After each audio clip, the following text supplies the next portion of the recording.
Coverage you can count on. This is Way 31 News at 10.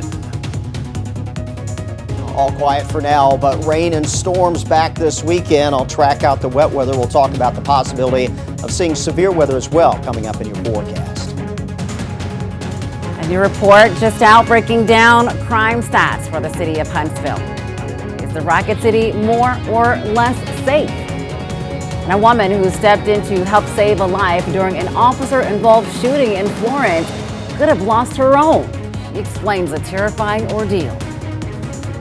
It is great to have you with us for Way 31 News at 10. I'm Nicole Williams. Right now, we need to send things over to our chief meteorologist, Jeff Council, for a look at our forecast. Jeff, the weather was great today. We hope we can expect more of the same tomorrow. We're going to get a repeat tomorrow. In fact, it'll be a little bit warmer. Enjoy the quiet while we have it, because this weekend brings our next change in the weather, and that is going to involve rain and storm activity. We're going to pick up some wet weather early into the weekend, non-severe. And then the end of the weekend, we're going to be keeping an eye on that Sunday night time frame, because that's when we could be tracking some stronger thunderstorm activity back here across the Tennessee Valley.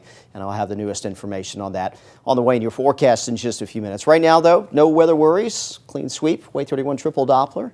Not expecting to see anything on that again until the start of the weekend. Temperatures this evening dropping back into the 50s, so it is cooling off. Already down to 49 over in Fort Payne. That's the chilly location, and that's where most of us will eventually find ourselves later tonight into tomorrow morning. View outside right now in Huntsville right now. No problems on our Thompson Roofing and Construction Skycam network, looking from Calhoun towards the Davidson Center there at the U.S. Space and Rocket Center. Here's a look at your bus stop weather in the morning. Kids, once again, need a light jacket. We start off in the 40s, but we'll have sunshine to kick off the day, and that with a return to a southeast breeze tomorrow really helps warm things up. Coming home from school, nice and pleasant, mid to even some upper 70s across the area. Back in just a few moments, we will talk about the quiet for the rest of the week and the changes for the weekend coming up in your Way 31 Storm Tracker forecast.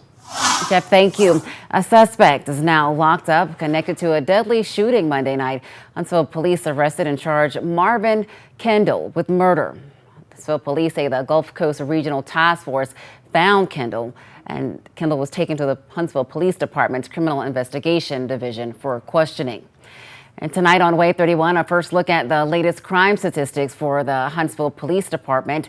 Way 31's Georgia Clark joins us live now after speaking with the chief about the downtrend in violent crimes and what this means for the city. Georgia.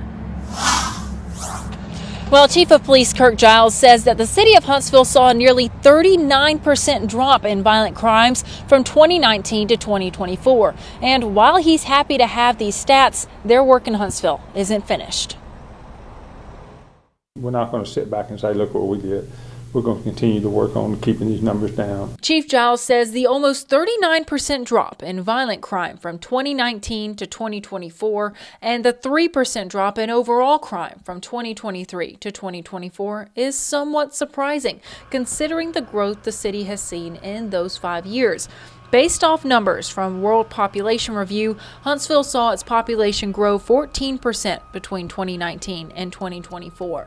And Giles says the programs in the department's training and outreach play a big part in the drop. To advance our technology in terms of the equipment that the officer has at their disposal, as well as what we call a North Alabama Multi-Agency Crime Center, crisis intervention training, to make sure officers are well trained to detect somebody who's experiencing a mental illness.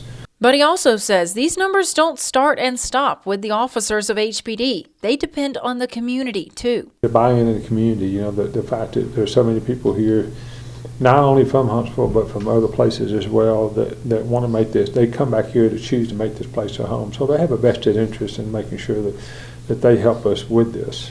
And with the changes in media and social media over the past 20 years, Giles says he understands some people may be shocked to hear there's been such a drop in violent crimes. I understand the perception because it makes me wonder at times myself, but I am seeing the results of that. Sometimes, at the beginning of the newscast, you may hear about, for instance, a reporting on a previous crime or shooting that happened. It may not even catch where it is, but they assume it's in Huntsville because they're hearing it on a Huntsville station. I get that. But I'm here to tell you that those numbers have trended down.